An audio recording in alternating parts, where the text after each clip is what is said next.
예, 예, 수업을 시작을 하도록 하겠습니다. 자, 배경과 시공간이 120페이지예요. 120페이지.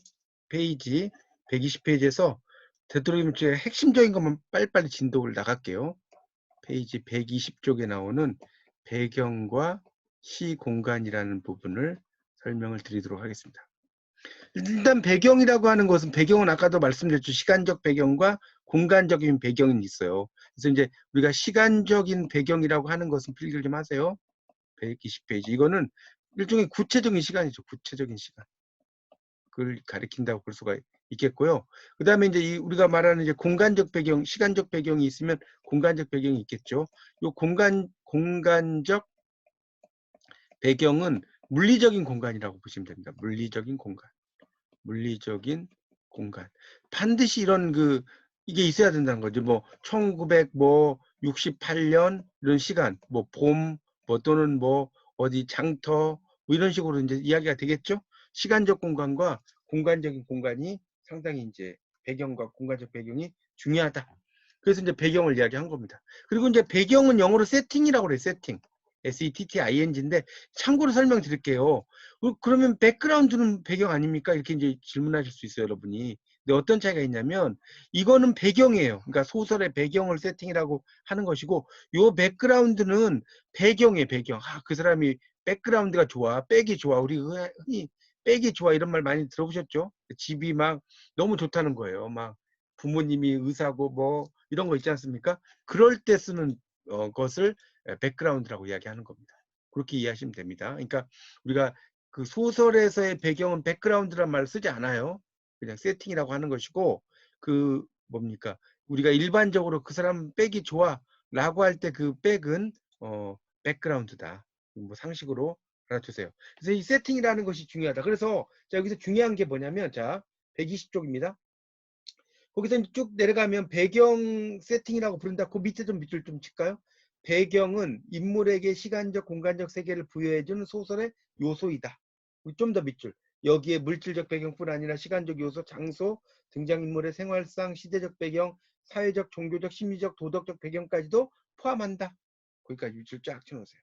그러니까 이만큼 배경이 중요하다는 거예요. 그러니까 여러분이 뭐 단편 소설을 쓰거나 장편 소설을 쓰건, 특히 이제 장편 소설을 쓸 경우에는 배경을 먼저 쫙 깔아야 된다는 거예요. 앞에다가. 처음부터 막 이야기하는 게 아니라 배경을 쫙 깐 다음에 철수는 어쨌다. 이런 식으로 간다는 거죠. 아시겠죠? 그러니까 그 단편 소설 같은 경우는 뭐 배경을 뭐 쫙 깔 필요까지는 없는데, 이런 장편, 중장편 소설을 쓸 경우에는 그런 게 중요하다는 이야기입니다. 자, 그 정도 알면 돼요. 자, 그 다음에 이제 121쪽. 121쪽으로 넘어가겠습니다. 자, 1번 사실적 시공간. 사실적 시공간이 나왔죠. 사실적인 공간이라는 건 당대 풍속과 세태의 재현인데, 이 사실주의 작가들은 실제 현실에 토대를 둔 사실적인 시공간을 보여주려고 했다는 거죠. 그래서 그 밑에 보면 인물의 갈등과 행위를 사회 현실과의 관련해서 조망을 해서 사회를 비판한다는 거예요. 거기 밑줄 쫙 쳐놓으세요. 네 번째 줄. 사회 비판적, 거기 사회 비판 네모. 사회를 비판한다는 게 아주 중요합니다. 이런 그 사실적인 시공간에서. 그래서 이제 천변 풍경이 나오죠. 박태원의 이 천변 풍경은, 이 천변이라는 건 뭘까? 청계천변을 가리켜요. 변 풍경이죠. 서울의 도시화가 시작될 무렵인 36년에 발표된 작품입니다. 그래서 이제 천변 풍경을 여러분 1학년 때 공부하셨죠? 세태소설이라고 하는 박태원의 대표적인 작품 중에 하나죠. 물론 소설가 구보시의 일일이 너무 유명하기 때문에 그것도 있지만, 이 천변 풍경도 상당히 유명합니다. 그래서 이제 그곳에서 이제 일하는 그 점원이 바라본 청계천의 풍경 아닙니까? 자, 그런 걸 쭉 써놨다는 거예요. 뭐 밑에 그래서 이제 결국 청계천은 그 밑에 잠깐 볼까요? 마지막 단락. 청계천은 당시 종로와 더불어 조선인을 중심으로 한 상업지대였다. 일본인을 중심으로 한 상업지대는 본정통과는 경계가 되는 셈이었다. 자, 그러니까 이게 무슨 말이냐면, 자, 그림을 이렇게 그린다면 여기 A집합이에요. 자, A집합이 이제 그 본정통이에요. 본정통. 자, 그리고 여기가 B집합이에요. B집합. 자, 이 B집합이 이제 한국인들이 뭐 이제 살던 지역이라고 봅시다. 그러면 이제 이 경계가 되는 곳이 바로 청계천변이에요. 교집합이라고 생각하시면 됩니다. 자, 이런 이야기예요. 자, 그곳에서 이제 일어난 이야기를 쓴 것이 청계천변 풍경이다. 자, 122쪽에 보면 이제 청계천변에 그런 빨래하는 장면하고 이런 그림 보이시죠? 요즘은 다시 복원했지만 이런 빨래터 있거나 이런 거는 전혀 존재하지 않죠. 하여튼 그렇다는 거. 그 다음에 1960년대 서울의 모습은 김승옥에 의해서 거기 밑에 보면 1964년 겨울이라는 작품에서 이야기가 된다는 거예요. 나오죠? 1964년 겨울을 서울에서 지냈던 사람은 누구나 알겠지만 밤이 되면 선술집, 오뎅, 군참새 뭐 여러 가지 풍경을 쫙 그려놨어요. 여러분 아마 이 당시에 살고 계신 사셨던 분들 아실 겁니다.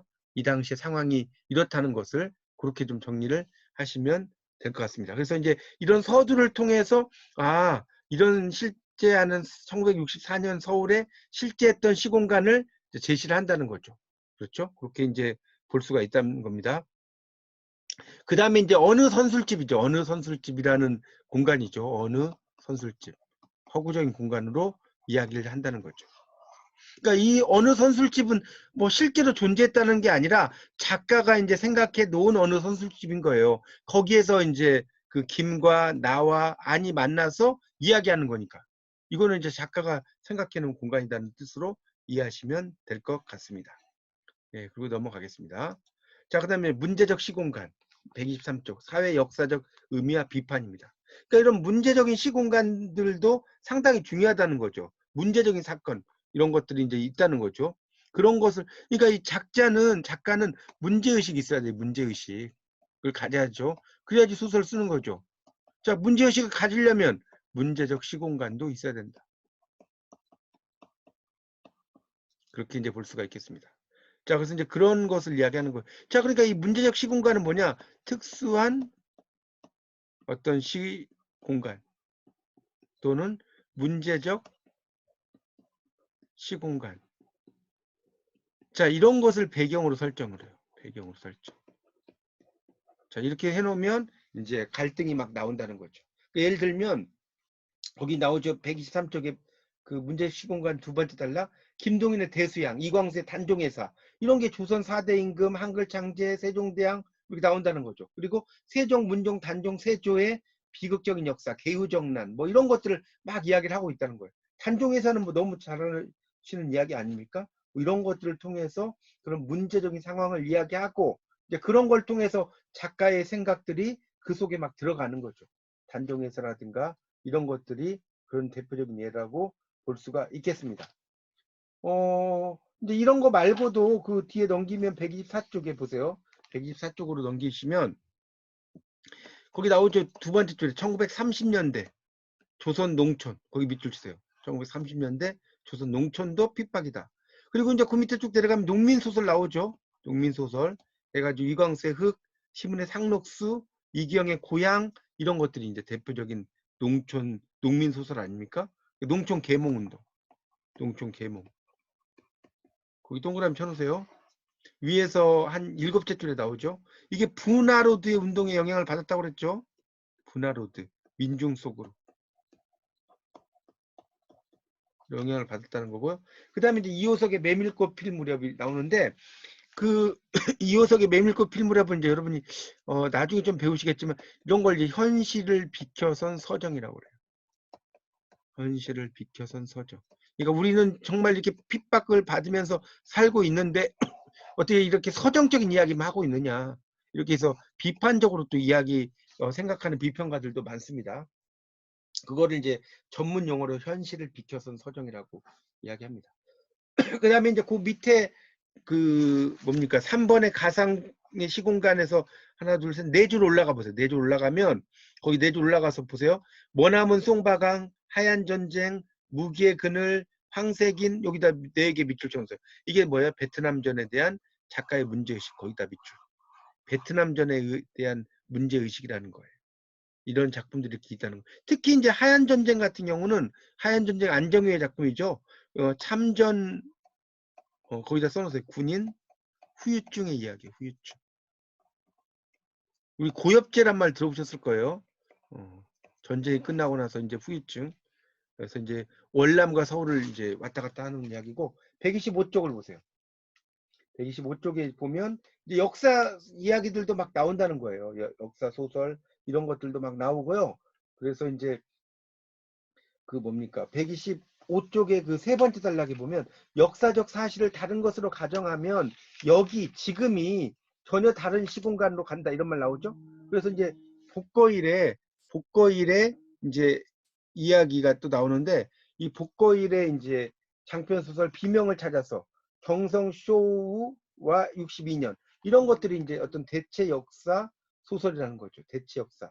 그러니까 그 1909년 보세요. 하얼빈역에서 안중근 의사가 이토 히로부미 저격에 실패했다면 또 쇼와 62년 1987년 일본 제국주의가 건재하고 조선이 일본의 식민지로 남아있다면 이런 가정을 가지고 소설을 쓰는 거예요. 그런 걸 우리가 대체 역사라고 이야기를 하는 겁니다. 만약 이렇게 되지 않았더라면 이런 거예요. 그런 거, 그러니까 실제로는 그렇게 됐잖아요. 그러니까 그래서 이런 걸 이제 대체 역사라는 말 쓰는 겁니다. 이해 가세요? 만약 뭐 어떤 이 사건이 일어나지 않았더라면.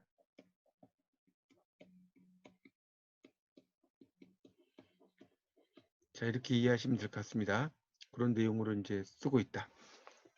자, 그 다음에 이제 그 밑에는 가브리엘 마르케스의 100년 동안의 고독. 이거 되게 유명한 작품이에요. 100년 동안의 고독. 이런 경우는 이제 그 마술적 리얼리즘이라고 이제 나와요. 마술적 리얼리즘. 여기도 나오고요. 이 마콘도라는 공간에서 이제 가상 공간인데 거기 나오죠. 실제하지 않아요. 또 여성에게서 남성으로 변한 인물, 죽은 사람의 씨를 베어서 4년 만에 아이를 출산하는 인물, 뭐 이승을 배회하며 산자와 인연을 유지하는 초인적 인물, 뭐 여러 가지가 나온다는 거예요. 그런 게 나오는 이제 고래라는 작품도 상당히 이제 그 뭡니까 낯선 일들이 벌어지는 평대라는 곳도 비현실적인 공간, 현실적이지 않은 공간도 있다. 그러니까 환상적 공간이라고 이제 우리가 쓸 수 있겠죠. 그런 공간은 환상적 공간이다. 자, 그리고 이제 SF가 나와요. 공상과학소설 구병무의 시구. 여기 시구는 좀 한자를 좀 써보세요. 이 시구가 밑에서 넷째 줄 나오는데 이렇게 써 이렇게. 식자는 좀 써보세요. 우자는 아실 거고 비우자. 이 시구는 뭐냐면 녹여버리는 비란 뜻이에요. 녹여버리는 비. 모든 걸 다 녹여버린다는 거예요. 그래서 이런 혼란상을 이야기한다는 거죠. 그래서 이제 인간이 경험하지 못한 재앙 이런 것들에 대해서도 쓸 수가 있다. 그런 이야기입니다. 자, 그 정도 넘어가겠습니다. 그리고 이제 126페이지를 보면 이제 뭐 배명운의 타워 같은 작품도 나오죠. 박스 밑에. 그래서 674층의 초고층 타워로 된 빈스토크 이것도 가상의 도시국가예요. 거기다 그 가상의 도시국가라고 그 밑에 있죠.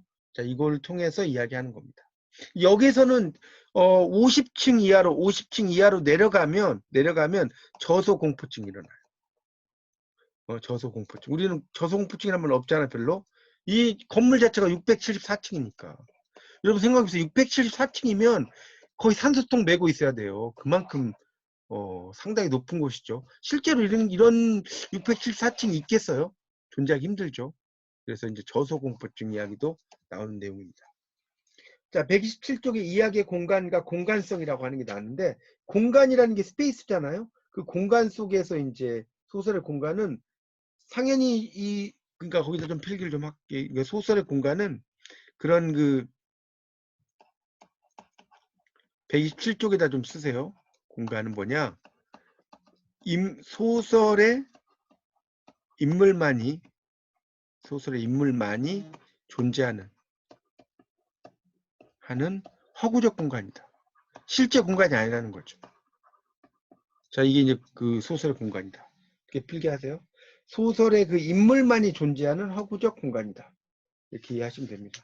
그래서 이 소설의 공간은 예를 들면 그 뭡니까? 뭐 삼포 가는 길, 황석영의 삼포 가는 길. 삼포가 없어요. 그러니까 이 삼포라고 하는 것은 그 뭡니까? 그 말리포를 생각을 해서 이제 만들었다고 그래요. 그 말리포 태안에 가면 말리포가 하여튼 말리포 태안 뭐 이런 데가 있죠. 요쪽을 그 안면도 말리포가 아니 말 잘못했네. 안면도 이 안면도를 그 생각에서 지었다는 게 삼포고, 그 다음에 또 뭡니까? 무진기행이라고 했죠. 무진기행.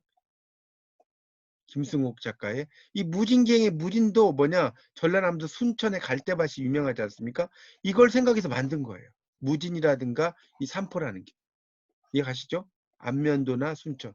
그러니까 실제로 삼포나 무진이 있는 건 아니라는 거죠. 그 작가의 어떤 상상에 의해서 이야기가 된 거고요. 자, 128쪽으로 넘어가면 128쪽. 그래서 이제 그 넷째 줄에 작가가 공간을 작품 속에 어떻게 재현하느냐, 그런 말 있죠. 거기에 따라서 이제 해석이 된다는 거죠. 김유정 마을, 거리, 주택 이런 거는 이제, 그러니까 실제로 이제 김유정 문학관 옆에 가면 그 김유정 마을이, 거기가 실내 마을인 거 아세요? 실내 마을이 있어요. 실내 마을. 김유정 문학관에 가면 그 옆에 쫙 이렇게 잘 돼 있습니다. 그리고 이상은 건축기사 출신답게 날개, 공간 구성을 도형으로 그릴 수 있을 정도로 대칭과 대립의 윤곽을 나타냈다. 자, 이야기 공간의 성격과 기능, 리얼리티의 부여. 리얼리티라는 건 사실성이에요. 사실성. 리얼리티라는 것은요, 이 뜻이 두 가지인데, 하나는 첫 번째는 현실이라는 뜻이 있고요. 두 번째는 사실이라는 뜻이 있어요. 사실, 그러니까 보통 소설이나 문학에서 리얼리티는 사실이다 이렇게 보시면 됩니다. 그래서 일제말 김사량이 쓴 토성낭이라고 하는 것은 일제와 조선의 현실을 묘사하려는 의도에 쓰여졌다. 그래서 우리 민족이 겪은 고난 순환을 잘 이야기한 게 토성낭이다 이렇게 보시면 되겠습니다. 토성낭이 그 밑에 있죠. 평양 번두리에 위치한 토성낭은 1894년 갑오 농민전쟁으로 많은 사람이 죽었던 비극의 장소고, 40년이 지난 후에 성안에 지방칸 마련하지 못한 최하 생활자들이 모여 나무 토막과 볏짚으로 옷썰미를 한 움막을 지어놓고 살아가는 곳이었다고 나오죠. 그런 것을 이야기하는 겁니다.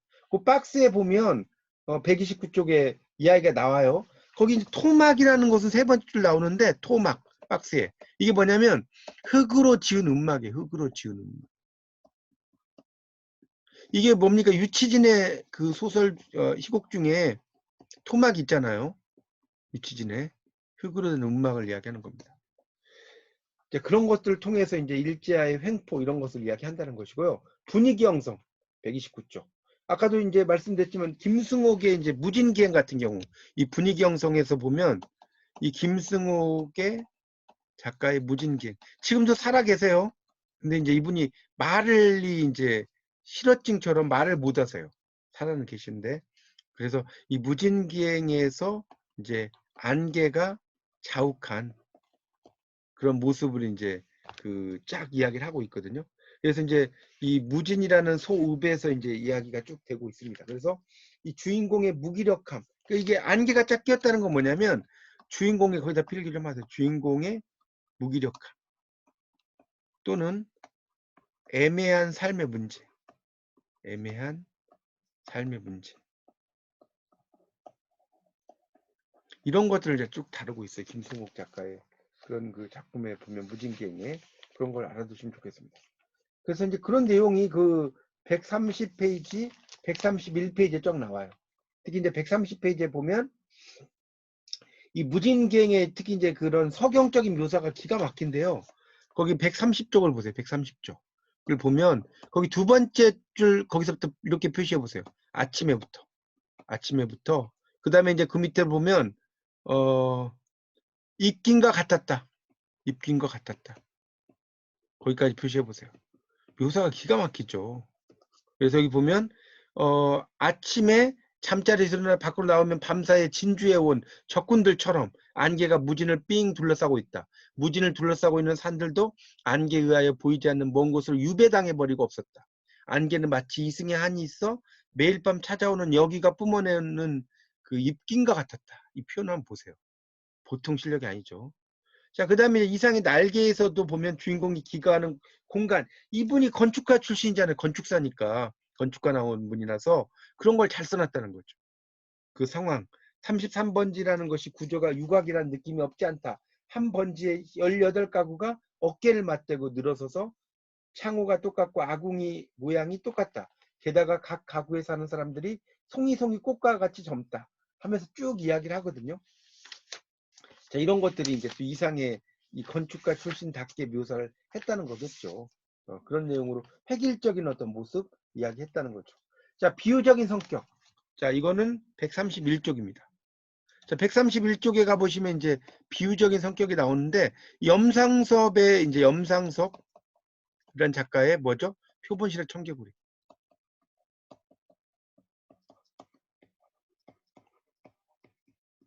이 표본실 청개구리에서 이 나라는 사람이 기거하는 그런 좁고 어두운 공간이죠. 이 공간이 이제 인물의 어떤 불안한 내면 상태를 비유하고 있습니다. 그런 경우도 이제 있다는 거죠. 그 밑에 박스에 131쪽부터 132쪽까지 있는 여러분이 읽어보십시오. 읽어보시면 나오겠지만 그 공간에 대한 어떤 묘사 이런 걸 통해서 주인공의 이제 어떤 뭡니까 어두운 공간 통해서 주인공의 심리 상태 132쪽 보세요. 그래서 이 소설에서 나의 방은 1차적으로는 1920년대 초반 식민지 사회에서 글 쓰며 살아가는 지식인 생활 공간. 나의 방은 신경이 날카로울 대로 날카로워져 불면증에 시달리는 내면 세계를 반영하듯 좁고 어둡고 답답한 공간으로 묘사된다. 이런 말 나올 거예요. 자, 그 다음 상상된 공간, 공간성. 자, 공간성이 있다는 거죠. 이게 상상적인 공간이라는 거죠. 그러니까 실질적이지만 상상적인 공간이라는 거예요. 그걸 이야기하는 겁니다. 그래서 133쪽을 보시면 이제 거기 그 뭡니까? 넷째 줄에 이제 나오죠. 그러니까 이 그 상상적 공간을 다시 조금만 설명을 드리면 이 박태원의 천변 풍경이 있어요. 천변 풍경. 청계천 변이죠. 그러면 지금도 청계천은 있죠. 당연히. 있지만 그때도 있었어요. 그러니까 실제 하긴 하죠. 그런데 실질적이죠. 실제 하긴 하는데 이 당시의 공간은 우리가 알 수가 없죠. 어떻게 생겼는지. 자, 그러니까 이거는 우리가 이제 상상된 공간이라고 볼 수가 있다는 거죠. 작가가 그 당시를 이제 생각을 하면서 이렇게 써놓은 거죠. 실제와 상상이 겹치는 공간이라는 겁니다. 그래서 이제 133쪽에 이제 거기 이 소설 속의 허구 공간과 첫 번째 줄에 그런 그 실제 공간이 연결되지만 이게 긴밀하게 연결돼 있다. 소자라는 사람이 실질적이면 상상된 공간이라는 말을 했다는 거예요. 그 다음에 그래서 공간성이란 말도 썼고요. 그 다음 단락에 여섯째 줄에 프랭크는 공간성이라는 용어를 제안했다. 이런 말 나오죠. 프랭크가. 자, 그래서 이제 그 소설가 구보 씨의 일일을 보면 그 구보가 여기 나오죠. 현재 공간에서 친구와 서울을 걷고 설렁탕집에서 땀을 흘리며 음식을 먹고 있다. 그러나 동시에 몇 년 전 사랑한 여자와 함께 있었던 일본의 동경이라는 내면 공간을 체험한다는 거예요. 설렁탕을 먹으면서 옛날을 다시 체험하고 회상하고 이런 내용이죠. 되게 유명한 이 부분 아닙니까? 소설가 구보 씨의 일일 부분에서 상당히 이제 유명한 그런 부분이라고 볼 수가 있습니다. 그렇게 정리를 하시면 될 것 같습니다. 네, 그렇게 정리를 하시고 134쪽 박태원의 이야기 나오고 그다음에 이제 김승옥의 이제 서울 1964년 겨울 또 나왔죠. 그래서 두 인물 안과 김은 선술집 안에 이제 있는 거죠. 그리고 이제 이들이 이제 어떤 여러 공간을 경험한다는 것이 쭉 나오죠. 그런 내용이 있습니다. 자, 그다음에 135쪽 이야기 시간과 시간 모순 기법이라고 하는 게 나와요. 자, 이야기의 시간이라는 것도 있다는 거죠. 당연히 이야기에 어떻게 이야기가 진행되는 것이 이야기 시간이겠죠. 그리고 기능이 있다는 거죠. 그런 것을 이야기하고 있습니다. 그래서 이야기의 그런 그 시간의 성격 이런 것들이 거기 밑에 1번 밑에 보세요. 시간은 인물과 사건이 존재하고 진행하는 중요한 전제가 된다. 시간적 배경은 실제감을 부여한다. 인물의 행동을 설명하는 환경, 작품의 분위기를 형성하는 전략적 장치다. 이런 말 나오죠. 그 중에서도 그런 시대적 배경 이런 것들이 많이 중요하다는 거예요. 예를 들면 거기다 좀 필기를 해보세요. 우리가 현진건 있어요. 현진건. 현진건에 뭡니까? 운수 좋은 날. 그 다음에 또 뭡니까? 전용택의 화수분. 자, 이 두 작품이 있다. 그러면 이 두 작품의 시대적 배경은 겨울이죠. 이런 걸 계절적 배경이라고 하죠. 자, 이거는 뭐냐? 일제 하에 식민지 상태를 드러내는 거라는 거죠. 그렇죠? 혹독한 현실. 그러니까 식민 치하, 하층민의 혹독한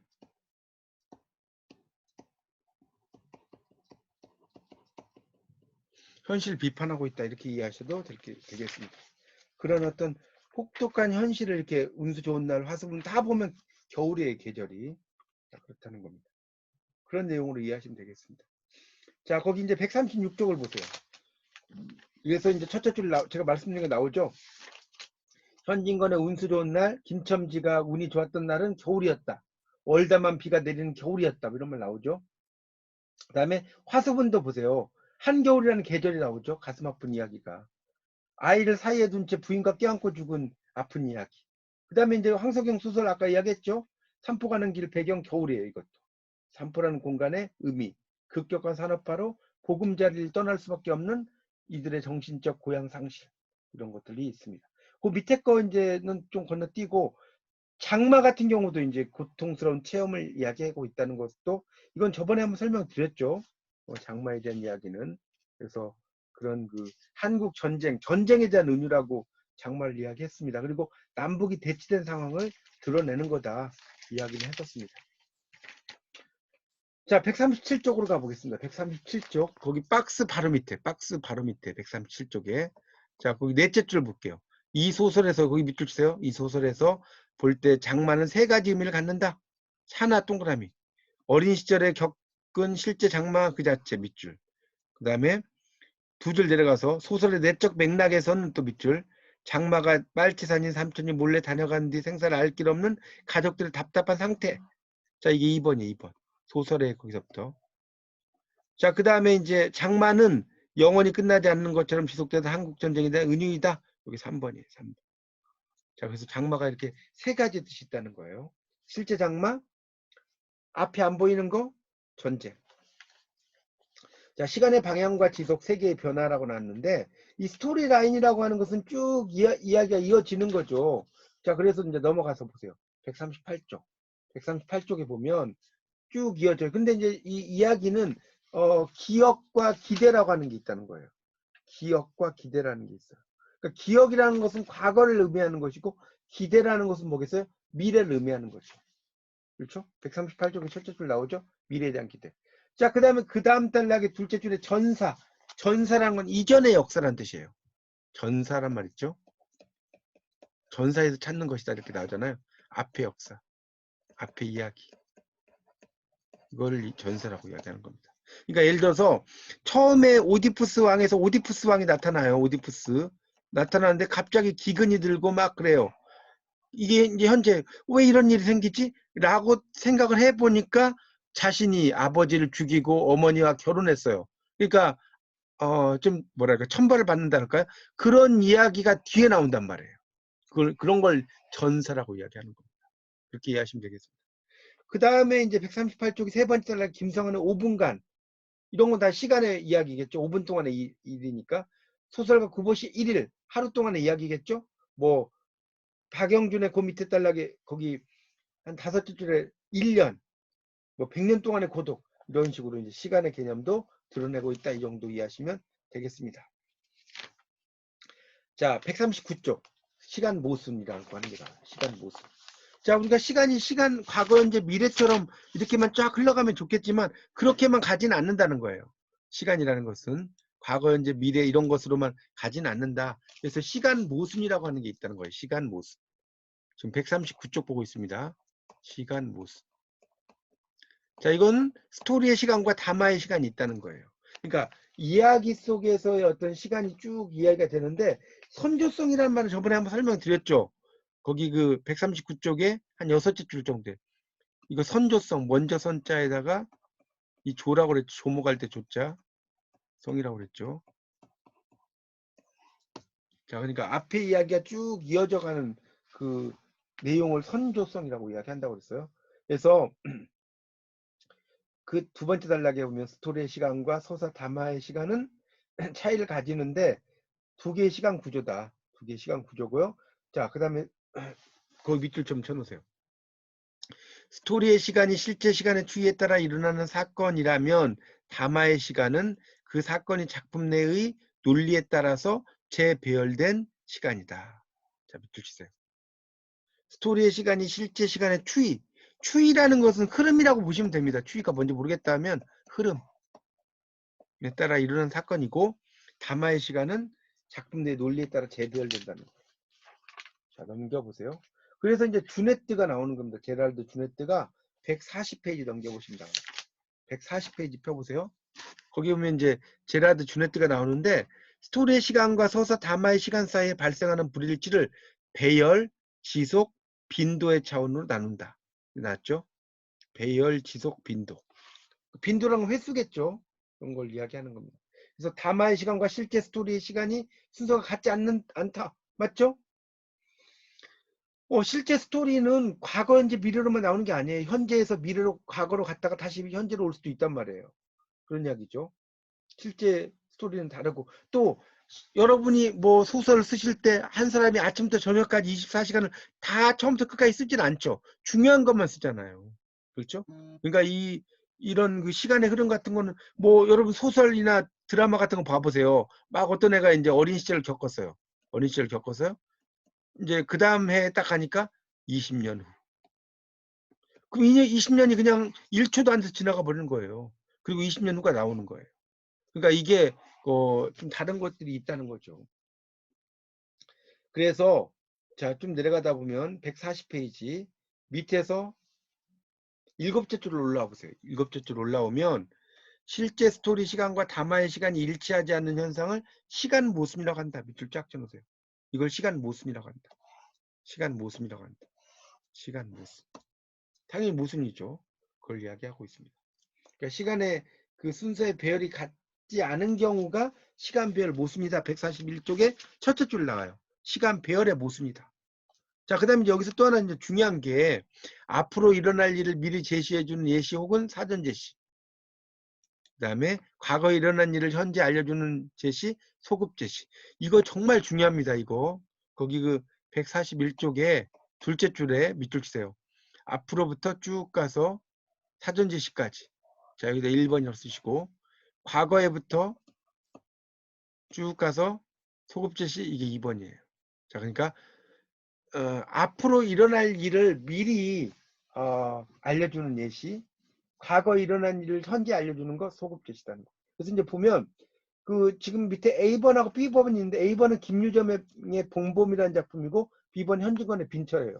그래서 A는 김유정의 본범 중 거의 마지막 대목이다. 이러저러한 생각 끝에 장인과 싸움을 벌이는 장면이에요. 그래서 싸움이 진행되는 중간에 사후에, 이 이후에 넘겨보세요. 어떤 일이 일어났는가를 에 대한 서술이 삽입되어 있어요. 곧 이때는 그걸 모르고 싸웠는데, 만일 싸우고 난 후에 장인어른이 자기에게 그처럼 잘해줄 것이라는 걸 알았더라면 싸우지 않았을 것이다 라는 생각이 들어가 있다. 그러니까 이것이 바로 사전제시다. 이게 사전제시라는 거예요. 그러니까 사전제시라는 것은, 지금 보세요. 거기 141쪽에 나오는 박스에 A하고 B가 있다고 그랬죠. 이거는 결국 나와 써보세요. 장인의 이야기죠. 장인의 이야기인데, A는 지금 올가을, 올가을엔부터 시작해서 일터로 갔다? 까지. 자, 이건 이제 미래죠, 미래. 이건 미래죠. 올가을에는 꼭 성례를 시켜주마. 암말 말고 이렇게 해. 이렇게 이야기하죠. 장인이 고마워서 눈물까지 났다. 점순일 남기고 내쫓기려니 하다가 뜻밖의 말을 듣고, 빙장님 이제 다시 안 그러겠어요 하고 이제 뭐 일하는 거 나오죠. 미래죠. 그 다음에 이제 밑에 그 현진관의 빈처에서는 그 밑에서 세 줄 올라가면, 이 순간에 오늘 지낸 일이 불현듯 생각난다. 지낸 일 동그라미 쳐보세요. 지낸 일은 과거잖아요. 과거. 그래서 이제 밑에 보세요. 늦게야 점심을부터 놀러 왔었다까지. 자, 이거는 뭐냐? 현재보다 더 과거에 있었던 일이죠. 과거에 있었던 일. 이걸 이야기하는 겁니다. 빈처. 자, 그래서 이제 다시 교재 142쪽으로 넘기면, 그래서 이제 A번이라고 하는 것이, A번이라고 B가 있는데, A번은 사전 제시고 B번은 소급 제시라는 거예요. A번은 사전 제시. A번이 뭐였어요? 본범. 사전 제시. 그 다음에 빈처, 소급 제시. 여기 시험 문제 되게 잘 나옵니다. 그러니까 어떻게 나오냐면, 자, 인용문을 딱 줘요. 봄봄이나 빈처 인용문을 딱 주고, 이거는 무슨 제시인가 이렇게 써요. 그러면 여러분이 보시면 됩니다. 이해가시죠? 그래서 뭐 이걸 이제 공부하실 때는 이게 빈처잖아요. 빈처. 그 다음에 소급이죠. 소급. 그러니까 빈소라고 외우시면 되겠고요. 그 다음에 이제 봄과 사잖아요. 봄과 사. 그러니까 뭐 책을 사본다든가 사봄이죠. 사봄. 이렇게 외우셔도 됩니다. 저는 예전에 공부할 때 그렇게 외웠거든요. 사봄 빈소. 그러니까 봄봄이 나오면 사전제시고, 그 다음에 그 빈처가 나오면 소급제시다. 그렇게 알아두시면 상당히 이거 시험 문제 단골로 나오는 문제 중에 하나예요. 그렇게 좀 정리를 하시면 될 것 같습니다. 자, 그 다음에 나오는 게 이제 장면과 요약과 생략이라는 게 있어요. 거기 142쪽에 보시면 142쪽에 장면, 그 다음에 요약, 그 다음에 생략 이런 게 있어요. 그래서 장면은 거기 마지막 단락에 있죠. 장면. 인물의 동작이나 대화 등을 통해 사건을 눈으로 보듯이 집약해서 묘사하는 거. 이게 장면이고, 그 다음에 요약은 말 그대로 요약하는 거죠. 그러니까 요약은 썸머리라고 나왔지만 텔링이에요. 텔링. 말해주는 거예요. 생략은 줄여버리는 거죠. 생략. 이런 거 서술하지 않고 넘어가는 거. 아까 10년 후 이런 게 생략이에요. 그다음 멈춤은 스토리 시간의 진행을 완전히 멈춘 채 묘사하는 것으로 담화상의 시간만 지속된다. 이렇게 나오고 있죠. 이제 어떤 게 묘사고 어떤 게 멈춤이고 이런 것들 여러분이 좀 잘 알아두시는 것이 상당히 도움이 될 것 같습니다. 여기서는 그런 것들이 이제 중요하다는 것을 이해하시